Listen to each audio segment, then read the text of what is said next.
ये रात के करीब 12 बजे का समय था। शहर के रंगमंच से दूर एक आदमी तेजी से सड़क पर भागा जा रहा था। उसके पीछे दूर दूर तक कोई नजर नहीं आ रहा था। हे भगवान, मुझे बचा ले मुझे। फिर भी न जाने उसे किस बात का डर था। उसका दिल बुरी तरह दहला हुआ था। उसने पलटकर पीछे देखा तो वहां कोई नहीं था। वो एक पेड़ के सहारे बैठा और लंबी लंबी सांसें लेने लगा। ऐसा लग रहा था कि वो बहुत दूर से भागा आ रहा है। वो अभी खुद को संभाल भी नहीं पाया था कि तभी मुकेश, क्यों भाग रहे हो? क्या मेरे करीब नहीं आना चाहते? ये आवाज सुनकर वो डर गया और उसने सामने की तरफ देखा। एक बेहद खूबसूरत लड़की।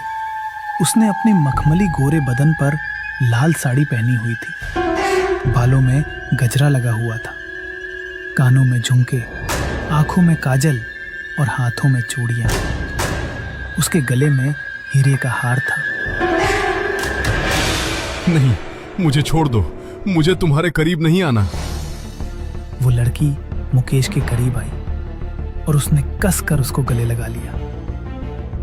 नहीं, छोड़ दो मुझे। वो बिजली की रफ्तार से मुकेश को खींचकर झाड़ियों में ले गई। सियारों के रोने की आवाज गूंजी। अगले ही पल मुकेश की चीखें झाड़ियों से निकलकर रात की आवाज बन गई। वो रात की आवाज जिसने जंगल में पूरी तरह से कोहराम मचा दिया। कुछ देर बाद एक आदमी मोटरसाइकिल पर सवार वहां से गुजर रहा था। कितना भयानक जंगल है।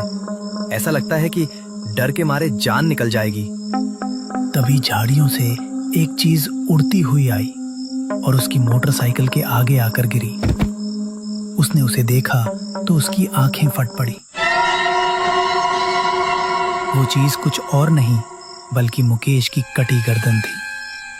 वो चीखता चिल्लाता हुआ वहां से भाग निकला और फिर चारों तरफ सन्नाटा छा गया। कुछ दिन बाद राजीव, मोहित, रेहान और माधव चारों दोस्त एक दूसरे से बातें करते हुए चले जा रहे थे। वैसे सच कहूं तो किस्मत ने हमारे साथ बहुत ही भद्दा मजाक किया है। हाँ, कॉलेज में हम सभी के मार्क्स 95% से ऊपर थे, लेकिन फिर भी हम में से अभी तक किसी को अच्छी जॉब नहीं मिल पाई। मेरा तो मन करता है कहीं डाका डाल दूं। जब जिंदगी हमें हमारी सही जगह नहीं ले जा रही तो जिंदगी से अपना हक छीन लो। तुम लोगों को तुम्हारी जिंदगी बदलने का एक मौका मिल सकता है। इन सभी ने पीछे मुड़कर देखा तो एक अधेड़ उम्र का आदमी इनके सामने खड़ा था। जी, आप कौन? अरे रेहान, कुछ नहीं, बस अंकल हमारे मजे ले रहे हैं। देखो, मेरी बात को मजाक में मत लो, वरना जब अपनी जगह किसी और को अमीर होता देखोगे तो फिर अफसोस करोगे। ये सुनकर इन सभी ने एक दूसरे की तरफ देखने लगते हैं और फिर रेहान बोला, ठीक है अंकल, बताइए कैसे होगी हमारी परेशानी दूर? हो जाएगी।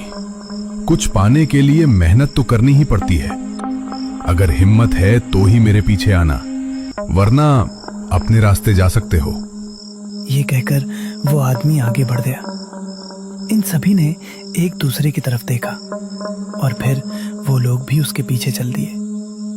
वो आदमी इनको जंगल से होते हुए एक गुफा पर ले गया और फिर इनसे बोला, यही वो गुफा है जहां तुम लोगों की किस्मत की चाबी है। अंदर आओ।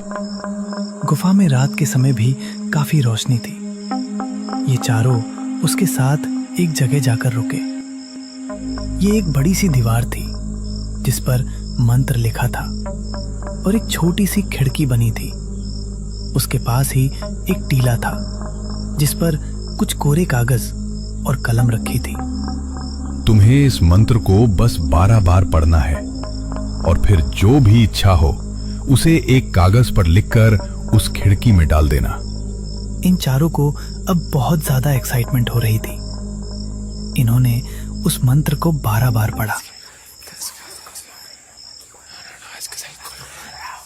और फिर अपनी अपनी दिली ख्वाहिशें एक कागज पर लिखी। फिर